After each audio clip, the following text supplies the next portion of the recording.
28వ అధ్యాయంలో రాత్రి, తర్వాత 32వ అధ్యాయంలో సాయంకాలం వేళ రాత్రి నిలబడ్డాడు. అంటే ఒక చోటేమో 28వ అధ్యాయంలో ఏమో పొద్దుగూకిన తర్వాత రాత్రంతా అరణ్యములో గడిపాడు యాకోబు. ఎక్కడ గడిపాడు? అరణ్యములో గడిపాడు యాకోబు. అరణ్యములో ఆగిపోయాడు. 32వ అధ్యాయంలో పెనువేలులో నిలిచిపోయాడు. రాత్రంతా నిలిచిపోయాడు. రాత్రంతా నిలిచిపోయిన వాడు నిద్రపోవట్లా అండి. 28వ అధ్యాయంలో నిద్రపోయిన యాకోబు అరణ్య ప్రదేశంలో ఏం పెట్టుకుంటే నిద్ర వచ్చిందంట? తల రాయి పెట్టుకుంటే నిద్ర. ఆ రాయి ఎవరు తెలుసా? యాకోబుకి రాయి. ఆ రాయి ముఖ్యమైన మూలరాయి. ఎఫెసీయులకు రాసిన పత్రిక ముఖ్యమైన మూలరాయి, తలకి మూలరాయి ప్రభువైన యేసుక్రీస్తు ఎక్కాడు యాకోబుకి. అలిసిపోయి వచ్చాడు ప్రయాణంలో. అలిసిపోయిన యాకోబుకి, అరణ్య ప్రదేశంలో ఉన్న యాకోబుకి ఒక రాయి దొరికింది. రాయి తలగడగా పెట్టుకున్నాడు. నిద్రపోయాడు. నిద్రలో కలగన్నాడండి. నిద్రలో కలగన్నాడు. ఏ కలగన్నాడు తెలుసా? ఆకాశానికి భూమికి అంటుకున్న నిచ్చెన, ఆ నిచ్చెన మీద దేవదూతలు దిగుతూ ఉండేది, ఎక్కుతూ ఉండేది అని కలగన్నాడు. అమ్మా అయ్యా జాగ్రత్తగా మీరు దేవుని వాక్యం వినాలి. 28వ అధ్యాయంలో పొద్దుగూకిన తర్వాత అరణ్య ప్రదేశంలో ఆగిపోయాడు యాకోబు. ఆ తర్వాత కలగన్నాడు. ఆ కల గురించి నేను మాట్లాడలేదు. ఆ నిచ్చెన గురించి మాట్లాడలేదు. ఆ నిచ్చెన మన ప్రభువైన యేసుక్రీస్తు. మీరు రాసుకుంటే ఆకాశానికి భూమికి అంటుకున్న ఆయనే. ఆ నిచ్చెన యేసుక్రీస్తు ప్రభు. ఆకాశం మీద తండ్రి అయిన దేవుడు ఉన్నాడు. యాకోబుతో మాట్లాడుతున్నాడు. తర్వాత వచనాలలో యాకోబుతో మాట్లాడుతూ నీ తండ్రి అయినా దేవుడైనా నీ తండ్రికి సరిపోయిన దేవుడిని యాకోబు అన్నాడు. ఆ తర్వాత యాకోబు తండ్రి, ఆ తర్వాత మీ అబ్రహాము దేవుణ్ణి, ఇసాకు దేవుణ్ణి అని యాకోబుతో తెలియపరుస్తున్నట్టుగా ఆ వచనాలు మనకు అవసరం లేదు కానీ నేను దాటిపోతున్నాను ఎవరికి చెప్పేసి. అలాగైతే 28వ అధ్యాయంలో పొద్దుగూకిన తర్వాత అరణ్యములో నిద్రపోగా పరలోకములో భూమికి అంటుకున్న నిచ్చెన మీద పరలోకానికి సంబంధించిన కలగన్నాడు యాకోబు. తర్వాత 32వ అధ్యాయంలో తిరిగి మళ్ళీ తండ్రి ఇంటికి వస్తున్నాడు. ఇక్కడ కూడా పెనువేలులో ఆగిపోయాడు. ఇక్కడ కూడా రాత్రి సమయంలో ఆగిపోయాడు. తెల్లవారంత వరకు ఎవరి సన్నిధిలో ఉన్నాడు యాకోబు? ఇప్పుడు చెప్పాలి మీరు. తెల్లవారంత వరకు అక్కడేమో రాయి పెట్టుకొని నిద్రపోయాడు తెల్లారంత వరకు. ఇక్కడేమో నిద్రపోవాలి. ఇక్కడ ఏం పోవాలి చెప్పండి? నిద్రపోవాలి. తెల్లారంత వరకు ఎవరితో పోరాటం పెట్టుకున్నాడు చెప్పండి? ఇప్పుడు దేవునితో పోరాటం. దేవునితో పోరాటం అంటే తెలుసా? దేవుణ్ణి పట్టుకొని విడిచిపెట్టకుండా ప్రార్థన చేస్తున్నాడు రాత్రి అంతా. ఏం చేస్తున్నాడు చెప్పండి? రాత్రంతా ప్రార్థనలో పెనుగులాడాడు. ఎవరు? యాకోబు. దేవునితో పోరాటం పెట్టుకున్నాడు యాకోబు. దేవునితో ప్రార్థనలో ఉన్నాడు యాకోబు. 32వ అధ్యాయం 26వ వచనంలో పెనువేలులో ఉన్న యాకోబును మనం జ్ఞాపకం చేసుకుంటున్నాం. ప్రేమైన దేవుని బిడ్డ, మంచిది. దాటిపోదాం. 33వ అధ్యాయము మొదటి 5 చరణాలు మనం జ్ఞాపకం చేసుకుంటే తండ్రి ఇంటికి వచ్చిన యాకోబు. ఆల్రెడీ వచ్చేసాడు తండ్రి ఇంటికి.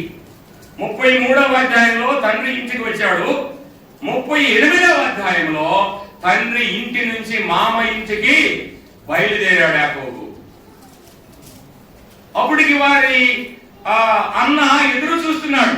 వాళ్ళ అన్న ఎదురు చూస్తున్నాడు యోసేపు యాకోబు కొరకు. ఈ మంద ఎక్కడది, బదిలీ ఎక్కడ వారు అని ఎదురు చూస్తున్నట్టుగా మనం చూస్తున్నాం. సరే, అక్కడ తర్వాత చదువున్న వచనాలని ఓరక మీకు అక్కడ చెప్పుకుంటూ వెళ్తున్నాను అంతే. తర్వాత చదివి మనం ధ్యానం చేద్దాం నిదానంగా. తర్వాత 34 తీసేసి 35వ అధ్యాయానికి వస్తున్నాను. 35వ అధ్యాయం ఆదికాండం 35వ అధ్యాయం. 35వ అధ్యాయము మొదటి 3 చరణాలు మనం జ్ఞాపకం చేసుకున్నట్టయితే బేతేలుకి వచ్చిన యాకోబు, బలిపీఠం దగ్గరికి వచ్చిన యాకోబు. ఎక్కడైతే 28వ అధ్యాయంలో మామ ఇంటికి బయలుదేరి వెళుతూ ప్రయాణంలో ఆగిపోయాడో ఆ రాయిని చెప్పానే మీకు ఇందాక. ఆ రాయి క్రీస్తు ప్రభు అని చెప్పానే. ఆ రాయిని నిలబెట్టి దాని మీద నూనె పోసి యాకోబు చెబుతున్నమాట, ఇది దేవుని స్థలమే కానీ మరొక స్థలము కాదు అన్నాడు. ఇది బేతేలే కానీ మరొకటి కాదు అన్నాడు 28వ అధ్యాయంలో. అదండి, ఇది బేతేలే కానీ మరొకటి కాదు అన్నాడు. అంటే బేతేలు అంటే దాని అర్థం ఏంటంటే దేవుని సంఘం అని దాని అర్థం. బేతేలు అంటే చెప్పండి, దేవుని సంఘం. బేతేలు అంటే దేవుని సంఘం. 35వ అధ్యాయంలో ఏం చేస్తున్నాడు తెలుసా? 35వ అధ్యాయంలో తన కుమారుడు చెప్తున్నాడు, తన 12 మంది కుమారులకి ఒక కుమార్తె అయిన దేనాకు చెప్తున్నాడు, 13 పిల్లలకు చెప్తున్నాడు. ఏమని చెప్తున్నాడు 13 పిల్లల కంటే? బేతేలుకి వెళ్ళాలి, బలిపీఠం దగ్గరికి వెళ్ళాలి, కుమారులారా మీ వస్త్రములు మార్చుకోండి. ఏం మార్చుకోమన్నాడు? మీ వస్త్రాలు మార్చుకోండి. ఎక్కడికి వెళ్ళాలి? బేతేలుకి వెళ్ళాలి. ఎందుకు వెళ్ళాలి? ఆరాధనకి వెళ్ళాలి. ఎందుకు వెళ్ళాలి? అర్పించడానికి వెళ్ళాలి. అర్పణలు అర్పించడానికి వెళ్ళాలి. బేతేలుకి వెళ్ళాలి. మీరేం చేయాలంటే వస్త్రాలు మార్చుకోండి. వస్త్రాలు మార్చుకోండి అని అర్థం ఏంటంటే, ఇప్పుడు దాకా మీరు విగ్రహారాధనలో ఉన్నారు, మీ విగ్రహారాధనలు అన్ని తీసివేసుకోండి, మీ మనసును మార్చుకోండి, మీ హృదయాన్ని మార్చుకోండి, మీ ప్రవర్తన మార్చుకోండి, మీ ఆలోచన మార్చుకోండి, మీ నడవడిక మార్చుకోండి, మీ జీవితాన్ని మార్చుకోండి అని తండ్రి అయిన యాకోబు తన 13 పిల్లలకి చెప్పుకుంటున్నాడు. తండ్రి, అమ్మలారా, ఇలారా, తల్లిదండ్రులారా, మన పిల్లలకి చెప్పాల్సిన మాట ఇదే. బేతేలుకి వెళ్దాం రండి అని చెప్పాలి. ఆరాధనకి వెళ్దాం రండి, బలిపీఠం దగ్గరికి వెళ్దాం రండి, ప్రభు దగ్గరికి వెళ్దాం రండి చెప్పే తల్లిదండ్రులు ఎంతమంది ఉన్నారండి విశ్వాసులు? యాకోబు చెబుతున్నాడు, మీ ప్రవర్తన మార్చుకోండి, మీ వస్త్రాలు మార్చుకోండి, బలిపీఠం దగ్గరికి వెళ్దాం రండి, బేతేలుకి వెళ్దాం రండి, ఆరాధనకి వెళ్దాం రండి అని యాకోబు 13 పిల్లలు చెబుతున్నాడు. అలాగైతే కొత్త నిబంధనలో ఉన్న విశ్వాసులారా, మనం కూడా ఏం చెప్పాలి అంటే, మన పిల్లలకి బేతేలుకి వెళ్దాం రండి, ఆరాధనకి వెళ్దాం రండి, మందిరానికి వెళ్దాం రండి అని చెప్పే తల్లిదండ్రులుగా మనం ఉండాలి. యాకోబు తన పిల్లల గురించి, తన పిల్లల ప్రవర్తన గురించి ఎరిగిన వాడు గనక, తండ్రికి పిల్లలు చేసే తెలుసు కనుక, అందుకనే మీ వస్త్రాలు మార్చుకోండి అన్నాడు. మీరు బేతేలుకి రండి అన్నాడు. నాకు కలలో అగబడి చెప్పిన దేవుడి దగ్గరికి వెళదాం రండి, అక్కడ ఒక మందసం అంటే ఒక ఆలయం కట్టాలి, ఒక ఆలయం కట్టాలి అన్నాడు. ఆ రాయిని నిలబెట్టాడు. అది బేతేలు అని పేరు పెట్టాడు యాకోబు. ఆ బేతేలు దగ్గరికి తిరిగి వస్తున్నాడు యాకోబు. ఎన్నో అధ్యాయం అది? 35వ అధ్యాయం. ఆ తర్వాత 36 తీసేసి 37కి వస్తున్నా చూడండి. 37వ అధ్యాయం ఆదికాండం మొదటి 7 చరణాలు. యాకోబు కానానులో ఉన్నవాడిగా మనం చూస్తున్నాం. కానాను దేశంలో నివాసం చేశాడు కొన్ని దినాలు యాకోబు. కానాను దేశంలో కొన్ని దినాలు నివాసం చేసిన యాకోబు మనకు అగపడతాడు 37వ అధ్యాయంలో. ఆ తర్వాత 10 చరణాలు 10 అధ్యాయాలు తీసేసి 47వ అధ్యాయానికి వస్తున్నాను ఇప్పుడు. ఆదికాండం 47వ అధ్యాయము మొదటి 4 చరణాలు లేకపోతే మొదటి 5 చరణాలు మనం జ్ఞాపకం చేసుకుంటే గోషేనులో నిలిచిపోయిన యాకోబు. ఎక్కడ నిలిచిపోయిన యాకోబు? గోషేనులో. ఎందుకు గోషేనుకి వెళ్ళాడు? కానాను నుంచి బాబు ప్యాంట్ వదిలినాడు. ఎందుకు ఐగుప్తి వెళ్ళాల్సి వచ్చింది? ఐగుప్తికి దగ్గరగా ఉంది గోషేను. అంటే మినిమం ఎన్ని కిలోమీటర్లు అంటే 10-12 కిలోమీటర్లు ఐగుప్తు నుంచి గోషేనుకి. ఆ గోషేనులో ఆగిపోయాడు యాకోబు. గోషేనులో నిలిచిపోయాడు యాకోబు. ఎందుకు నిలిచాడు అంటే ఐగుప్తు దేశం సమృద్ధిగా ఉందంట. కానాను ఎలా ఉందంట? కరువు అంట. కానానులో కరువు వచ్చింది, ఐగుప్తిలో కరువు లేని ప్రదేశం. అంటే కానాను కరువు ఎంతవరకు వచ్చిందంటే పశువులకు ఏమి లేదని చెప్తున్నారండి లేఖనం కింద వచ్చినాల్లో. పశువులకి మేత లేదు, తాగటానికి పశువులకు ఏమి లేవట, నీళ్లు లేవు, తినటానికి పశువులకు ఏమి లేదు, ఆహారము లేదు. కరువు వచ్చింది యాకోబు ఉన్న స్థలంలో. కానానులో కరువు రాగా ఆహారానికి అల్లాడిపోతున్నారు కానానులో ఉన్న ప్రజలందరూ. ఐగుప్తు దేశంలో సమృద్ధి ఉంది. ఐగుప్తు దేశంలో సమృద్ధి ఉంది కనుక ముందు అన్నలు వెళ్ళారు, యాకోబు కుమారులు వెళ్ళారు ఐగుప్తికి. అక్కడ కొంచెం ధాన్యం తెచ్చుకున్నారు. ఆ తర్వాత తన చిన్న కుమారుడు అక్కడ ఏమయ్యాడు, ఆ ఐగుప్తి దేశానికి ప్రధానమంత్రి అయ్యాడు. ఆ సంగతులు అన్న వచ్చిన సంగతి తెలుసుకున్నాడు తమ్ముడు. నాన్న తీసుకురమ్మన్నాడు. నాన్న తీసుకుని పోయారు గోసేనికి, ఇప్పుడు ఐగుప్తికి. ఇప్పుడు ఆ గోసేనులో నిలిచి తమ్ముళ్ళు వెళ్ళి, అన్నలు వెళ్ళి యోసేపు దగ్గరికి వెళ్ళి, రాజు దగ్గరికి వెళ్ళి, అయ్యా మేము గోసేనులో ఉంటామయ్యా, కొన్ని దినాలు మాకు తలవాల్చుకోవడానికి తలవిస్తారా అని అడిగాడు. యోసేపుని అడిగితే అన్నలు వెళ్ళి అన్నాడు, గోసేనులో రాజు దగ్గరికి పోయింది వార్త. రాజు దగ్గర మీ నాన్నే కదా, మీ తమ్ములే కదా, మీ అన్నలే కదా, అలాగైతే వాడికి ఎక్కడ ఇష్టమైతే అక్కడ ఉండమని చెప్పవయ్యా, ఎన్ని దినాలైనా ఉండొచ్చు అని చెప్పాడు రాజు. యోసేపు చెప్పాడు, మీరు గోసేనులో నిలబడండి, మీ మందకు ఆహారం ఉంది, మీ పశువులకు నీళ్లు ఉన్నాయి, మీకు ఆహారానికి పదవలేదు, నువ్వు గోసేనులో మీరుండండి అని యోసేపు వారి అన్నలకి వారి నాన్నకి చెప్పినట్టుగా గోసేనులో నిలిచిపోయాడు యాకోబు. కరువు పోయేంత వరకు గోసేనులో నిలిచిపోయాడు యాకోబు. మంచిది. ఎన్నైనా మొత్తం 11 అయినాయి అనుకుంటా. లెక్కేశారా మీరు? 11 అయ్యా. మొదటిది ఎక్కడున్నా యాకోబు? నేను ఎంతసేపు చెప్పా, ఏం చెప్పాను నేను మళ్ళీ అడుగుతాను అమ్మా అని చెప్పా. మీరు ఇంటే టక్క టక్క టక్క టక్క టక్క టక్క టక్క చెప్పాలి. నేను ఎంత చెప్తాను అది చెప్పాలి మీరు కూడా. ఇంటే ఎంత చెప్పాలి చెప్పండి. మొదటగా ఎక్కడున్నా యాకోబు? తల్లి గర్భంలో ఉన్న యాకోబు. రెండే చెప్పండి, ఎక్కడున్నా యాకోబు? 27వ అధ్యాయం ఎక్కడున్నా యాకోబు? తండ్రి ఇంట ఉన్న. ఇతోడు నోరు రావట్లా. ఈరోజు 10 అయినా 11 అయినా కావచ్చు నైట్. ఇంకా ఆగిపోయేది ఏమన్నా. వాక్యం ముందు చెప్పాను నేను. మీకేం చెప్పాను ముందు? వాక్యాన్ని రాసుకండి చెప్పాను. రాసుకుంటే టక టక టక మీరు ఏం చేయగలరు చెప్పండి? చెప్పగలరు. మీరు ఎందుకు రాసుకోలేదు వాక్యం అంటే ఉంది, రాసుకున్నా ఉన్నాయి. ఎందుకు రాసుకోలేదంటే నిర్లక్ష్యం. ఏమంటారు చెప్పండి? నీ ఆగితే నాకు వచ్చిందే కదా అనే దాన్ని నిర్లక్ష్యం అంటారు. నీకు వచ్చిందని సరే బైబిల్ గ్రంథంలో ఎంతమంది చెప్పినా, ఎవరు చెప్పినా, బైబిల్ గ్రంథం 100 సార్లు నువ్వు చదివినా, మనం చదివినా పాఠం మారిపోతా ఉన్నది. వాక్యం మారిపోతున్న చెప్పే కొన్ని కొత్త విధానాలు వస్తూ ఉంటాయి. అర్థమైందా మీకు? ఈ మైక్ పెట్టుకుంటే మీ చెవులు పగిలిపోతున్నాయి. అందుకే నేను మైక్ పెట్టుకోను. ఎవరు చెప్పినా సరే వాక్యం మారిపోతుంటది. దేవుడిచ్చే తలంపుల ప్రకారం వాక్యం చెబుతూ ఉంటాం. అందువల్ల ఆది కాండ గ్రంథం నుంచి ప్రకటన గ్రంథం వరకు మేము చదవం లేదా, ఏం చెప్పేది అంత నిర్లక్ష్యం అంటారు దాన్ని. ఆ నిర్లక్ష్యమైన పనికిరా మందిరంలో, సంఘంలో పనికిరాదు ఆ నిర్లక్ష్యం.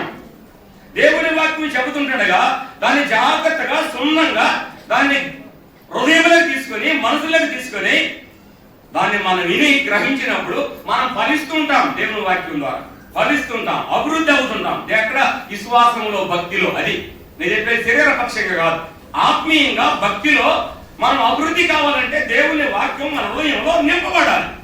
మన హృదయంలో నింపుకున్న దాంట్లో నుంచి పెదాలు మాట్లాడుతున్నది వాక్యం చదివిస్తుంది. కొత్త నిబంధన. అలాగైతే ప్రేమాడి దేవుని బిడ్డలారా, ఎక్కడికి వచ్చాను నేను ఇప్పుడు చెప్పాలి? 29వ అధ్యాయానికి వచ్చానా? ఆది కాండం 28కి వచ్చానా? 27 ఎక్కడున్నా యాకోబు? తండ్రి ఇంట ఉన్న యాకోబు. 28 త్వరగా చెప్పండి. ఇప్పుడైనా ప్రయాణములో ఉన్న యాకోబు. 29వ అధ్యాయం. దూరం పక్కకు బయలుదేరి వెళ్ళినా. నేను ఇంత క్లియర్గా చెప్తుంటే మీరు ఎందుకు చెప్పండి? మీ నాలుగు ఎందుకు తిరగలేదు? నా నాలుగే తిరగదు. నా నాలుగే మన్నం కొన్నిసార్లు ఒత్తులు వచ్చినా తలగలేను. నేను వాస్తవం ఒప్పుకుంటున్నా. నేను మీరు నా కాడికి ఇంకా నాలుగు మన్నంలో వాగబడతాను రే. చూడండి ఎక్కడ?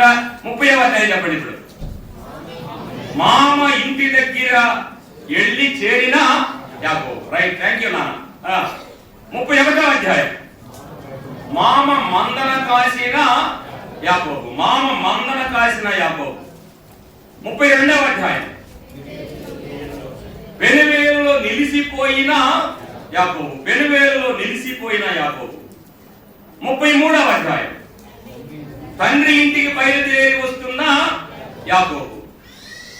37వ అధ్యాయం. 35 బేతేలుకి వెళ్ళిన యాకోబు. బేతేలుకి వెళ్ళిన యాకోబు. తర్వాత 37వ అధ్యాయం. కానాను దేశంలో నివసించిన యాకోబు. 47వ అధ్యాయం. గోషేనులో నిలిచిపోయిన యాకోబు. ఇప్పుడు సరిపోయినాయి 11 సరిపోయినాయి కదా. ఇప్పుడు చదవండి హోషేయ గ్రంథము 12వ అధ్యాయం. హోషేయ గ్రంథము 12వ అధ్యాయము 4వ వచనము లేకపోతే 3వ వచనం 4వ వచనం చదివేద్దాం. ఓరకట్ల 3వ వచనం చదవాలి. 4వ వచనం కన్నీరు విడిచిన యాకోబు. రాజేశ్వరి 12 మళ్ళీ చదువుకుందాం. వారు చెప్పేసరిగా కన్నీరు విడిచిన యాకోబు. ఎన్ని వచ్చినాయి మాకు ఇప్పుడు? 12 వచ్చినాయి. ఈ 12 యాకోబులో మనం చూస్తున్నాం. ఈ 12 యాకోబులో మనం చూస్తున్నాం. ఈ 12 సంగతులు వివరించడానికి 12 నెలలు పట్టింది నాకు. ఎన్ని నెలలు పట్టి చెప్పండి? 1 సంవత్సరం అని చెప్పాను పోయినసారి. ఇప్పుడు ఈ మధ్యలో మీటింగ్ రావడం ద్వారా ఈ వాక్యం ఆపు చేసి ఏడే వాక్యాలు మనం ధ్యానం చేశాం. అలాగైతే ప్రేమైన దేవుని పెట్టారా, ఈ సమయంలో ఈ 12 సంగతుల గురించి వాళ్ళ తల్లిదండ్రుల దగ్గరికి వెళ్దాం. ఇప్పుడు ఎవరి తల్లిదండ్రుల దగ్గరికి? యాకోబుని కన్న తల్లిదండ్రుల దగ్గరికి వెళ్దాం. వాళ్ళ తల్లిదండ్రుల ముందు వివరించుకున్న తర్వాత తిరిగి మళ్ళీ యాకోబు చరిత్రగా మనం వద్దాం. ఓకేనా? ఎందుకంటే కన్న తల్లిదండ్రులు ఎలాంటి వారో మనకు అర్థం కావాలి. యాకోబుని దగ్గర కన్న తల్లిదండ్రులు ఎలాంటి వారో వాళ్ళ తల్లిదండ్రులు ఎలాంటి వారో మనకు అర్థం కావాలి. అర్థం కావడానికి కొంచెం వాక్యంలోకి మనం వెళ్దాం. ఎక్కడికి వెళ్దాం చెప్పండి? వాక్యంలోకి వెళ్దాం. ఏది ఈ పాట ఇవాళ చాలా పెద్ద పాట పట్టుకుంది అన్ను వదిలిపెట్టేట్టుగా అనుకుంటున్నా. నేను సమయానికి ముగిస్తాను. నా ఎదురే వాచి అక్కబడుతుంది సమయానికే. కాకపోతే 2-3 నిమిషాలు అటు ఇటు అంతే. పాపం కాకపోతే కొంచెం అటు ఇటు అంతే. అందుకనే ఎక్కువే తీసుకోవాలి. ఎందుకంటే మనం ఎప్పుడు ఇంటున్నాయే, ఎప్పుడు చెప్పుకుంటున్నాయే, కొత్త ఏం కాదు. అయితే దేవుడు ఇచ్చిన తలంతులను బట్టి కొంచెం కొత్త సంగతులు చెప్పుకుంటాం అంతే, ఇంకేం లేదు ఇక్కడ. ఇప్పుడు రండి ఆదికాండ గ్రంథానికి రండి. వాళ్ళ తల్లిదండ్రులు చూద్దాం ఒకసారి. యాకోబు తల్లిదండ్రులు చూద్దాం రండి. ఆదికాండ గ్రంథము 25వ అధ్యాయం 21వ వచనం చదవండి త్వరగా. ఆదికాండము 25, 21వ వచనం. ఇస్సాకు భార్య గొడ్రాలు అయి కనుక అతడు ఆమె విషయమై యెహోవాను వేడుకొనెను. యెహోవా అతని ప్రార్థన వినెను గనుక అతని భార్య అయిన రెబెక గర్భవతి ఆయను. చాలు. ఇక్కడ యాకోబుని కన్నా తండ్రిన, అంతేనా? నేను ఎవడిగాను, మీరు ఏం సమాధానం చెప్పాల. ఎవరిని కన్నా ఆయన? యాకోబుని కన్నా తండ్రి, తల్లి ఎవరెవరు? ఇస్సాకు, రెబెకమ్మ కదండి. యాకోబుని కన్నా ఆయన. యాకోబుకి ఇప్పుడు ఇస్సాకు పెళ్ళయింది. 24వ అధ్యాయంలో 24వ అధ్యాయంలో పెళ్ళయింది. 25వ అధ్యాయంలో ఏమొచ్చింది చెప్పండి? పిల్లలు లేరు, ఆమెకు పిల్లలు లేరు. అయితే తన భర్త అయిన ఇస్సాకు రెబెకమ్మ కొరకు, తన భార్య కొరకు ఏం చేశాడు చెప్పండి? ఇప్పుడు ప్రార్థన చేశాడు. ఎవరి కొరకు ప్రార్థన చేశాడు చెప్పండి? భార్య కొరకై భర్త ఏం చేశాడండి? ప్రార్థన చేశాడు. పిల్లలు లేరు నా భార్యకి, నా కుటుంబానికి. దేవా నీవు నాకు ఏమి ఇవ్వాలి? సంతానం ఇవ్వాలి అని ఇస్సాకు దేవునికి మొరపెట్టగా ప్రార్థన చేయగా పరలోకములో దేవుడు ఏం చేశాడు? ఆయన ప్రార్థన ఆలకించెను. అమ్మా, భూమి మీద ఇస్సాకు ఉన్నాడు, పరలోకములో ఎవరున్నారు చెప్పండి? దేవుడు ఉన్నాడు. అంటే భూమి మీద ఇస్సాకు ప్రార్థన చేయగా ఎవరున్నారు చెప్పండి? దేవుడైన యెహోవా విన్నాడు, ఆలకించాడు. ఆలకించి ఇస్సాకు చేసిన ప్రార్థన వల్ల రెబెకమ్మకి ఏమొచ్చిందంట? గర్భం వచ్చింది కదండి, గర్భవతి అయింది. అంటే భర్తలారా, ఇప్పుడు చెప్పలేదు, భర్తలారా మీ భార్యల నిమిత్తమై ఏం చేయమని చెప్పాడు పేతురు గారు? త్వరగా చెప్పండి. కొత్త నిబంధనలు ప్రార్థనలు చేయండి అన్నారు అండి. భార్యల నిమిత్తమై ఇప్పుడు ప్రార్థన చేసే భర్తలు ఉన్నారని అడుగుతున్నా. ఈ మంచి మంచి సభలు అయితే బాగుండేది. మీ కాడ ఏం చెప్పాలి? ఈ మాటలు చెప్పండి. అంటే భార్యల నిమిత్తం కూడా భర్తలు ఏం చేయాలి చెప్పండి? ప్రార్థన పరులు అయితే. అమ్మ, నమ్ముకున్న వాళ్ళు ఏం చేస్తారు? వాళ్ళు ఏం చేయలేరు. నమ్ముకున్న వాళ్ళ సంగతి చెప్తున్నాను నేను. ప్రభు నమ్ముకున్న వాళ్ళు, ప్రార్థన చేసేవాళ్ళు, భార్యల నిమిత్తం కూడా భర్తలు ఏం చేయాలి చెప్పండి? ప్రార్థన చేసేవారిగా ఉండాలి. అంటే ఇస్సాకు దీన్ని బట్టి మనకు ఏమర్థమైంది? ప్రార్థన పరుడు అని అర్థమైందా కాలేదా? దేవుడు విన్నాడు కదా, దేవుడిని సమాధానం ఇచ్చాడు కదా. ప్రార్థన పరుడు. ఎవరు? ఇస్సాకు ప్రార్థన పరుడు. యాకోబు ఎవరు? పెనువేలులో చెప్పండి, ప్రార్థనలో పోరాడి, తెల్లార్తులు పోరాడి, దేవునితోనూ మనుషులతోనూ పోరాడి గెలిచాడని ఎవరు చెబుతున్నారు ఆయన గురించి? దేవుడే చెబుతున్నాడు. ప్రార్థనలో గెలిచిన యాకోబు. తండ్రి కూడా చెప్పండి, ఇప్పుడు తన తండ్రి అయిన ఇస్సాకు కూడా దేంట్లో గెలిచాడు? ప్రార్థనలో గెలిచిన ఇస్సాకు. రైట్, అంతవరకు అర్థమైంది కదా? ఇంతవరకు అర్థమైంది. ఇప్పుడు కింద వచ్చిన చదువు చూడండి. ఇప్పుడు కింద వచ్చిన చదువు. ఆమె గర్భములో శిశువులు ఒకరితోనొకడు పెనుగులాడుతుండగా కనుక ఆమె ఇలాగైతే నేను బతుకుట ఎందుకు అని అనుకొని ఈ విషయమై యెహోవాను అడగటానికి ఏదేను. ఇక్కడ కొన్ని పాయింట్లు చెప్తా, మీరు జాగ్రత్తగా గుర్తుపెట్టుకోవాలి. ఇక్కడ చాలా పాఠం ఉంది. ఇక్కడ ఇస్సాకు ప్రార్థన చేశాడు. ఏమని ప్రార్థన చేశాడు? నా భార్య గుడ్రాలయ్యా, పిల్లలు లేరయ్యా, నా భార్యకి పిల్లలే నాయనా అని యెహోవాకు మొరపెట్టాడు. ఇస్సాకు ప్రార్థన దేవుడు విని రెబెక్కమ్మకి ఏం చేశాడంట?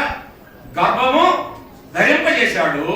గర్భం వచ్చిన తర్వాత ఈమె గర్భంలో ఎలా ఉందంట? ఇప్పుడు బాధగా ఉందంట.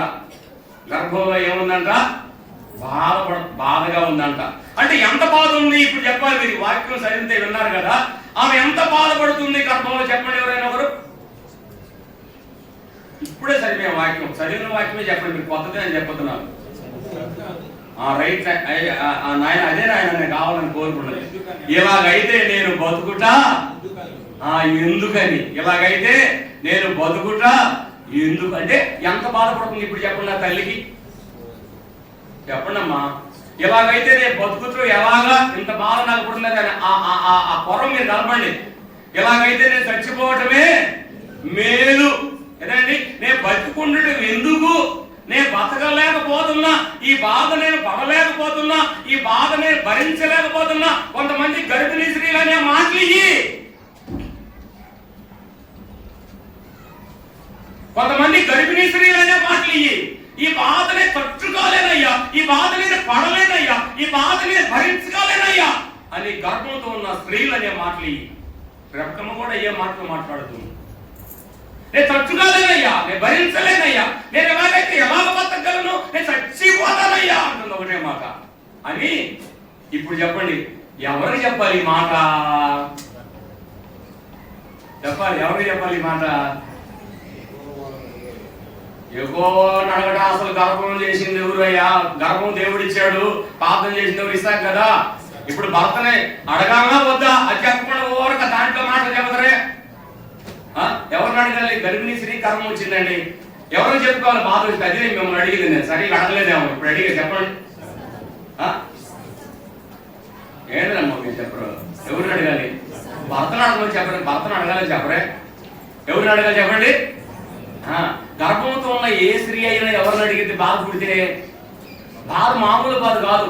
కోరు కొంచెం అట్టంటేనే మనం ఏమన్నాం, నేర్చుకుని కొనుక్కుంటాం. ఆ అట్టాంటోళ్ళ ఈ బాధ నేను తట్టుకోలేనంత బాధపడుతున్నా, ఈ బాధ తట్టుకోలే నేనేమైపోతా? చనిపోతా. అంత బాధ ఉన్నప్పుడు ఆటోమేటిక్ గా ఎవరికి చెప్పాలి చెప్పండి త్వరగా మీరు? భర్తకు చెప్పాలా వద్దా? అప్పటికి అత్తమ్మ లేదులే. అత్తమ్మ అంటే ఎవరు? శారమ్మ